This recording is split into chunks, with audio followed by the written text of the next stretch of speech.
శివరుద్ర గారు నమస్తే అండి. నమస్కారం అమ్మా. షష్టాగ్రహ కూటమి ఈ పేరు వినగానే అందరూ కూడా భయభ్రాంతులకి గురవుతూ ఉన్నారు. ఎటువంటివి పరిణామాలు చోటు చేసుకుంటాయి ఈ రానున్న సంవత్సరంలోని, అలాగే అటు క్రైమ్ రేట్ కానీ లేకపోతే ఎటువంటి రాశులపైన ఈ షష్టాగ్రహ కూటమి పడబోతోంది అన్న దానిపైన కూడా చాలా మంది ఆందోళన వ్యక్తం చేస్తున్నారు. దీనికి సంబంధించి ఏం చెప్తారండి? షష్ఠగ్రహ కూటమి ఎక్కువ శాతంగా ఛానళ్ళల్లో చూసినప్పుడు భయాందోళనమైన విషయాలు గురువులు మాట్లాడుతూ వస్తున్నారు. షష్ఠ అంటే 6 అమ్మ, 6 గ్రహాల కలయికనే కూటమి అంటారు. కూటమి అనేది మనం ఎలా మాట్లాడవచ్చు అంటమ్మా, ఒక గ్రహణం సూర్యుడు, ఒక గ్రహణం చంద్రుడు.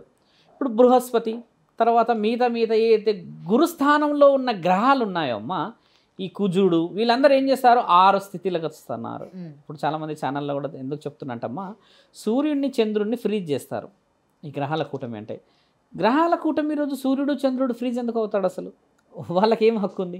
అసలు వాళ్ళ ముఖ్యమైన ఉద్దేశం భూమి మీద వెలిగియాలి. అలాంటప్పుడు మనం భయపడుతున్నాము అంటే దాని అర్థం ఏమిటి? అసలు ఎందుకు భయపడుతున్నాం మానవులందరం? దేవుడు ఏం చేస్తున్నాడు? మరి గ్రహాలకే ఎంత భయపడితే మరి గ్రహాలకు అధిపతి మహాముఖ్యం అంటే ఏం కావాలి? ఇవి ఉన్నాయి. ఇప్పుడు షష్ఠగ్రహ కూటమి వచ్చేసి 6 గంటల సమయం అమ్మ. 3 గంటలేమో పట్టు, 3 గంటలేమో విడుపు. 30 సెకండ్ల లోపే పరిపూర్ణమైన గ్రహణం ఉంటుంది.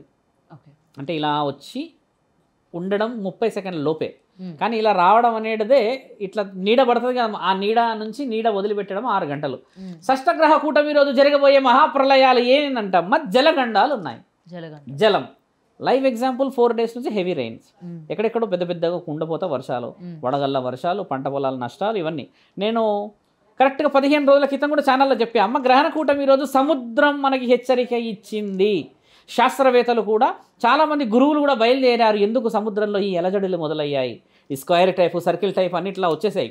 ఎందుకు వచ్చాయనంటమ్మా, మన దగ్గర పాపం పెరిగిపోయినప్పుడు గ్రహాల కూటమి 108 సంవత్సరాలకు ఒకసారి, 170 సంవత్సరాలకు ఒకసారి, 200 సంవత్సరాలకు ఒకసారి జరుగుతూ ఉంటుంది. మొన్న చూడండి అమ్మ, 5 గ్రహాలు కలిసాయి, పంచగ్రహ కూటమి అయ్యింది. పంచగ్రహ కూటమి వచ్చేసమ్మ పంచభూతాలకి బాగా బలం ఇచ్చేసి చాలామంది కారణ జన్మల్ని బతికించాయి. అంటే కొంతమంది ఆరోగ్య పరిస్థితులు ఉన్న వాళ్ళని. ఈ షష్ఠగ్రహ కూటమి ప్రమాదం అని ఎందుకు అంటున్నామంటే అమ్మ, ముఖ్యంగా తెలుసుకోవాల్సింది ఇక్కడ జలం ఈ గ్రహణ కూటమికి సపోర్ట్ చేస్తుంది. ఆ సమయం ఢిల్లీ మునగబోతుందని కాలజ్ఞానంలో ఉంది, మీకు తెలిసిందేగా. 2026లో ఢిల్లీ మునగబోతుందని ఉన్నది. ఇప్పుడు ఇలాంటి బయటికి వస్తున్న సమయానికి ఈ గ్రహాల ద్వారా ఏం జరగబోతుందని అంటమ్మా, 6 గ్రహాలు ఒక్క దగ్గర ఉండి సూర్యుడిని చంద్రుడిని కదలనివ్వవు. ఆ కదలనీయకపోవడం వల్ల క్షుద్ర ప్రయోగాలు చేసే వాళ్ళకి శక్తి ఎక్కువ ఉంటుంది ఆ రోజు, ఆ టైంలో. ముఖ్యంగా ఈ క్షుద్ర ప్రయోగాలు చేసే వాళ్ళకి మంచి రోజు ఇది. కానీ మానవ శరీరాలు అందరూ తెలుసుకోవాలి ఏంటంటే అమ్మా, గ్రహాలకి అధిపతి, 14 లోకాలకి అధిపతి, మహాముఖంటిని బంధించేసేవాడు ఎవరు లేరు. ఆయన గారు మేలుకో ఉంటాడు ఆ రోజు. మిగతా రోజుల్లో తండ్రి 3 కన్నులు మూసుకొని ఉంటాడు, మహాయోగ నిద్రలో ఉంటారంటారు. ఇప్పుడు గ్రహణ కూటమి రోజమ్మ గుడిలన్నీ మూసేస్తారు, ఆ పట్టు విడుపు కాలం మొత్తం మూసేస్తారు. శివాలయాలు మూయకూడదు ఒక విషయం, మహంకాళి గుడి మూయకూడదు. మనం చూసుకుంటే ఎప్పుడు అన్ని మూసేస్తారు. ఎవరు మూసే ఇదే ఇప్పుడు మన దగ్గర జరిగిన పొరపాటే ఇది. అతి నీలలోహిత కిరణాలు సూర్యుడు చంద్రుడి మీద నుంచి ఆ గ్రహణం రోజు పడ్డప్పుడు చర్మ వ్యాధులు వస్తాయని మన వాళ్ళు చెప్తారమ్మా. అలాంటిది 6 గ్రహాల మీద నుంచి పడే ఆ చెడు చాలా ఇబ్బంది పెడుతుంది. కానీ దేవుడి విగ్రహం మీద నియమ నిబంధనలు ఎందుకు తల్లి? ఇప్పుడు అలా మూయడం వల్లనే కదా భయం అవుతుంది ప్రజల్లో. గుడిలు మూసేస్తారంటే దేవతకి కట్లు పడతాయంట, దేవుళ్ళకి కట్లు పడతాయంటే నిమిత్తమైన బతుకులు మనమేంది అని అంటారు. సినిమా ప్రభావాలు. కానీ మహాముఖంటిని బందీ చేసేవాడు లేడు కదా ఏ లోకంలో కూడా. అఖిలాండ కోటి బ్రహ్మాండ నాయకుడు ఆయనని బందీ చేసేవాడు లేడు. కాబట్టి శివుడి అభిషేకం ఆ రోజు చేసి, శివుడి హోత్రనామాల మీద, శివుడి అగ్నిహోత్రాలు చేసి, రుద్రనామాల మీద చేసినప్పుడు ఆ హోమమమ్మ ఎక్కడ లేని బలం ఇస్తుంది. ఇదే శాసనం ఘోషిస్తుంది. ఈ ఘోషించినసరికి మన వాళ్ళు చెడు అనుకుంటారు. కానీ ఘోషణ అంటే ఏంటంటే కంటిన్యూ చాంటింగ్, కంటిన్యూ చెప్పేదాన్ని ఘోషణం అంటారు. చెడు కాదు అది. ఆ రోజు శివాలయాలు మూయకూడదు, మహంకాళి గుడులు మూయకూడదు, అన్నదానాలు చేయాలి, అందరూ వస్తారు, అందరూ బలం పొందాలి. ఇవన్నీ ఎందుకు చెప్పట్లేదు ఛానల్లో? గ్రహణ కూటమి అనగానే భయం ఎందుకు కొడుతుందంటే అమ్మా, మన దగ్గర ఈ యుగంలో కలి ప్రభావం ఎక్కువ ఉంటుంది. కాబట్టి ఈ గ్రహణం రోజు ఎవరు జాగ్రత్త పడాలి తెలుసా అమ్మ? ఎక్కువ శాతంగా ప్రీమెచ్యూర్ బర్త్తో పుట్టిన బిడ్డలు కొంతమంది ఉంటారు. అంటే వాళ్ళ మైండ్ ఎదగని పిల్లలు కొంతమంది, వాళ్ళు, తర్వాత గర్భవతులు, బాల్యంతలు, వీళ్ళే ముగ్గురే జాగ్రత్త పడాలి. ఎందుకంటే వాళ్ళ మీదే ఈ ప్రభావం ఎక్కువ శాతంగా చూపించే అవకాశం ఉంది. ఎందుకు చూపిస్తుంది అని అంటే, ఇప్పుడు సహజంగా మామూలుగా ఉన్న వ్యక్తికి ఏంటంటే అమ్మ ఏదైనా తట్టుకునే హక్కు ఉంటుంది. వీళ్ళు డెలివరీ అయిన తర్వాత బాల్యంత తట్టుకోలేదు, ఎందుకంటే ఆరోగ్యము పరిస్థితి ఆవిడ శరీరం పచ్చిగా ఉంటుంది. అదే డెలివరీ కాకముందుకేమో ప్రెగ్నెన్సీ ఉంటుంది, బిడ్డ బరువు నార్మాలిటీ తట్టుకోలేదు. మళ్ళీ ఈ ఇమ్మెచ్యూర్గా ఉన్న వాళ్ళని ఎందుకంటే అమ్మ వాళ్ళు సొసైటీకి మామూలుగా రేడియేషనే తట్టుకోలేని వాళ్ళు, వాళ్ళ మైండ్ ఎదగదు. అలాంటిది హెవీ రేడియేషన్ కదా. అందుకని ఈ ముగ్గురు జాగ్రత్త పడాలి. వీళ్ళు ఇంట్లో నుంచి బయటికి రాకూడదు. ఇంట్లో నుంచి బయటికి రాకపోవడానికి, ఇంట్లో నుంచి బయటికి ఏ సమయం నుంచి రాకూడదు అంటే అమ్మ 28 సాయంత్రం నుంచి అమ్మ 30వ తారీఖు పొద్దున వరకు రాకూడదు. 28వ సాయంత్రం అంటే శుక్రవారం సాయంత్రం నుంచి ఆదివారం పొద్దున వరకు రాకూడదు, బయటికే రాకూడదు. ఎందుకంటే గ్రహణ కూటమి బలమైనది. ఎందుకు రాకూడదు, లాంగ్ వే ఎందుకు గురువుగారు ఒక రోజున్నారా అని అంటున్నారంటే, ఈ యొక్క గ్రహణానికి అమ్మ షష్టగ్రహణానికి అమావాస్య తోడైతుంది. ఇది వచ్చింది ముఖ్య ప్రభావం. మామూలు గ్రహణం అంటేనేమో నైట్ అయిపోయేది, కానీ ఆ గ్రహణం ఎలా అయితే అయిపోతుందో అమావాస్య పడుతుంది. అమావాస్య అంటే కూడా ఈ గ్రహణాలు ఎట్లా అంటమ్మా డేంజర్ మీద డేంజర్ పడ్డట్టు. అందుకనే కొంచెం ఒక 1 డే బిఫోర్ నుంచే సెక్యూర్ చేసుకోమంటున్నాను. ఇంట్లో శివుడికి అభిషేకం చేసుకోవాలి. ఇంటి చుట్టూ హోమం నుంచి తెచ్చుకున్న విభూది, హోమ విభూది ఉంటుంది కదా, కొన్ని గుడిలో చేస్తారు. ఆ విభూది అంతా ఇంటి చుట్టూరుగా రక్షలాగా పోసేసుకొని ఇంట్లో నుంచి బయటికి వెళ్ళకుండా, మాంసాహారాలు ఇలాంటి హెవీ తినకుండా లైట్ ఫుడ్ తినేసి అందరు ఇంట్లో దైవాధీనమైన ఏదైనా చాంటింగ్ ఓం నమ శివాయనో మీ కులదైవం పేరు పెట్టుకొని రిలాక్స్డ్గా ఉండాలి. గ్రహణం అనేదమ్మా 6 గంటలు 9 నుంచి 12, 12 నుంచి 3 ఇదంతా రాత్రి మహాప్రక్రియ జరగబోతుంది. కాబట్టి మనం ప్రశాంతంగా కులదైవాన్ని తలుచుకొని అందరూ ధైర్యంగా, నేను ఎప్పుడు ఒక వర్డ్ చెప్తూ ఉంటాను అందరికీ, ఏంటంటే మన కులదైవాన్ని తలుచుకొని ప్రశాంతంగా పడుకుంటే ఏమవుతుంది, ఎలాగో నెక్స్ట్ డే విశ్వకోశ సంవత్సరం మొదలైంది, జాగ్రత్తలు పడాలి. కానీ క్షుద్ర పూజలు బలంగా జరగబోతున్నాయి ఈసారి. ఎందుకంటే ఎవరికైనా వాడిని చంపేయాలి వీని చంపేయాలి అనేది ఈ రోజుల్లో చూడండి ఎలా ఉంటుందంటే, కత్తి పెట్టకుండానే ఆయనంతలో ఆయనే అది అయిపోవాలి, ఈ వశీకరణ ద్వారా ఇందాక అన్నట్టుగా, లేకపోతే ఇంకేదో అయిపోయి ఆయనంతలో రక్తం కక్కుకోవాలి, యాక్సిడెంట్, ఇవి జరుగుతున్నాయి కూడా సమాజంలో. ఎంత వివరంగా పోతున్నాయి క్షుద్ర పూజలు అంటే అమ్మ, ప్రజలు కూడా అలాగే అడుగుతూ ఉన్నారు, వశీకరణాలని అవి చేయాలి. ఈ క్షుద్ర పూజలు ఎవరైతే చేస్తారమ్మా వాళ్ళు ధర్మం వైపు రానంత వరకే వాళ్ళ ఫలితాలు. ఒక్కసారి నిజమైన వాడు ధర్మమైన వాడు దొరికినప్పుడు 7 సంవత్సరాలు 7 జన్మలకి తరతరాలు అనుభవిస్తారమ్మా బాధలు.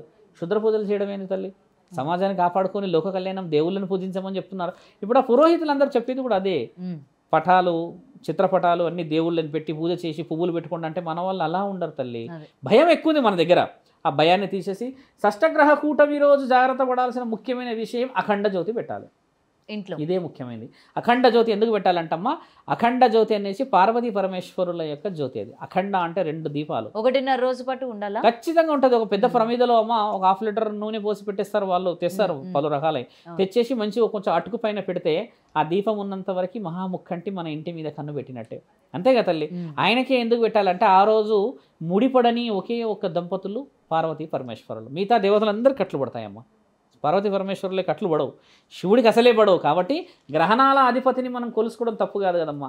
మళ్ళీ ఆ రోజు మన ఇంట్లో ముడుపులు ఉంటాయి, కొన్ని గోడలు కట్టుకునేవి ఉంటాయి కదా, ఈ గోడలన్నిటి కట్టిన ముడుపులన్నిటికీ శక్తిని ఇవ్వాలి. ఎలా ధూపదీప నైవేద్యాలు కొంచెం అగరబత్తులు అవన్నీ పెట్టేసి మనం చూసుకోవడం వల్ల ఏమవుతుందంటమ్మా, పరమశివుడు వచ్చి వాటిపైన కూర్చుంటాడు. మరి శివుడు ఎక్కడ కూర్చోవాలి? ఒక మాట, నీ ఇంట్లోకి రావాలంటే కొన్ని నియమాలు ఉంటాయి. కాబట్టి అఖండ జ్యోతి ఏమో ఇల్లు కాపాడితే ప్రపంచాన్ని కాపాడడానికని ముడుపులకి శక్తి వస్తుంది. ఆ రోజు మామూలుగా గుళ్ళకి వెళ్ళాలి ఇక్కడ మొక్కులు అని చెప్పి ముడుపుల్ని తీసుకొచ్చుకుంటారు కొంతమంది, ముడుపులు ఇస్తారు కదా మా పూజ చేసినాక. ఆ ముడుపులకు శక్తి వచ్చేది గ్రహణం రోజే, అమావాస్య పౌర్ణమి రోజే. ఎందుకంటే మిగతా రోజులంతా నార్మల్ లైఫే కదా. మిగతా రోజులలో గురువు ఇస్తాడు కదమ్మా. గురువు ఏమని ఇస్తాడు నీకు? ఇంటికి రక్ష, జగదేక వీరుడి రక్ష, శివరక్ష, విష్ణు మహారక్ష అని ఇస్తారు కదా. మరి ఈ రక్ష పనిచేసే సమయం అది. గడప లోపల పెట్టారు కదమ్మా, అది గడప బయట కదా గ్రహణం. మరి ఆ గడప బయట జరుగుతున్న ఆ గ్రహణాలకు అధిపతి ఎవరు? మరి ఆయన వచ్చి కూర్చుని ఆ తరుణం ఆయన ఆశీర్వాద బలం అనేది నీ మీద పని చేయడానికి, దానికి ఒక ఎనర్జీ అనేది చెప్తున్నాం. చాలామంది ఏం చెప్తున్నారంటమ్మా, ఇలా కాదు అలా అయిపోవాలి, ఇలా అయిపోతే ఎలా అయిపోయినమ్మా, వ్యాధి పుట్టక ముందుకే పరమాత్ముడు మందు కనిపెట్టాడు అనేది మన దగ్గర ఉంది. మరి పరమాత్ముడిని కొలవడంలో తప్పేలా అవుతుంది? గ్రహణ కూటమి రోజు ఫలితాలు కూడా చూడాలి మనము. గ్రహణ కూటమితో పాటు అమావాస్య తర్వాత ఉగాది, ఈ 3 రోజులు కొంచెం జాగ్రత్తగా పడి అందరూ పండగ బలంగా చేసుకొని షష్టగ్రహ కూటమి ప్రమాదమే, నీళ్ళ ద్వారా చాలా ప్రమాదం ఉంది, వర్షాలు ఇప్పుడు రాత్రి పడుతున్నాయి, పంట పొలాలు నష్టమవుతుంది. కానీ గ్రహణ కూటమి రోజు ఏదన్నా ఒక ప్రపంచంలో ఏదన్నా ఒక ప్రాంతం ఎక్కువ శాతంగా నీళ్లతో మునిగే అవకాశం ఉన్నది. అది పరమాత్ముడు దాంట్లో చూసి ధర్మం ఎంతవరకు పోవాలి, అధర్మం ఎంతవరకు పోవాలి అనేది మహాముఖంటి యొక్క ఆజ్ఞమ్మ. కాబట్టి ప్రేక్షకులందరూ భయపడాల్సిన అవసరం లేదు. రాశుల పైన ప్రభావం రాశుల మీద ముమ్మాటికి. జల దగ్గరికి ఇప్పుడు రాశులు అనేది ఎలా ఉందంటమ్మా, మీరు నేను ఇందాక రాశులు అనేది ముగ్గురు గురించి చెప్పాను. ఒక రాశి ముగ్గురు వ్యక్తులకు చెప్పాను, గర్భవతులు అన్నాను, తర్వాత మళ్ళీ వచ్చేసేసి బాలెంతలు, చిన్నగా అంటే ఇమ్మెచ్యూర్గా పుట్టిన పిల్లలు అని చెప్పాను కదమ్మా. ఈ ముగ్గురుతో తప్పితే అమ్మా ఏ రాశి మీద ప్రభావం పడదు. వాళ్ళు కూడా ఇట్లా జలగండ ఉంటుందేమో, జలగండం ఉంటుంది. రైట్. అంటే ఇప్పుడు జలగండం అనేసరికి మన వాళ్ళు చూడండి, ఇప్పుడు గ్రహణ కూటమి కదమ్మా. అంటే నేను శివభక్తులు, నేను కూడా చాలా మంది పూజలకు వస్తారు కదా, నిన్న నుంచి రక్ష కట్టించుకుంటున్నారు, నిన్నటి నుంచి అన్నారు కొన్ని జాగ్రత్తలు పడతారు, స్వామి ఆ రోజు మీరు రాకపోవచ్చు, దూరం ఉంటారు కదా, అది ఇది అని చెప్తున్నారు. కాబట్టి ఏంటంటమ్మా, మనం తెలుసుకోవాల్సిన విషయం ఏంటంటే, నీకు జలగండం ఉన్నది అని చెప్పి రుజువు ఏమున్నది? గండం వేరు, మరణం వేరు. గండం అంటే ఖచ్చితంగా నీకు మార్గం ఉన్నది అని అర్థం, మరణం అంటే మార్గం లేదని అర్థం కదా. ఈ గండాలు అన్నింటి నుంచి బయటికి పడడానికి ఆ ముడుపులకి తర్వాత పరమశివుడికి ఆజ్ఞ పంపించండి అంటున్నాం. అందరినీ పూజించడం తప్పులేదు. ఆ రోజు ఎందుకు శివుడినే ఈయనగారి శివభక్తుడు కాబట్టి అంటున్నా అన్నాడని కాదు, ప్రేక్షకులకు చెప్పేది ఏంటంటమ్మా, ఆ గ్రహణం రోజు గ్రహణం రోజు తండ్రికి కట్లు పడవు, మిగతా దేవతలందరూ పడతారు. వీళ్ళందరికీ తెలుసు ప్రేక్షకులకు ఆ విషయాలు. కాబట్టి గ్రహణం రోజు కట్లు పడని ఒకే ఒక దేవుడు మహాముఖంటి కాబట్టి ఆయన ఆహ్వానం ఆ రోజున పలకండి అంటున్నాను. మిగతా రోజుల్లో పలికినా పలకకపోయినా అమ్మ మానవుడు చచ్చిన తర్వాత పోయేది పరమశివుడి దగ్గరికి. కాబట్టి ఆ రోజు అఖండ జ్యోతి వెలిగించి కొబ్బరికాయ గడప దగ్గర కొట్టాలి, దేవుడి దగ్గర కాదు.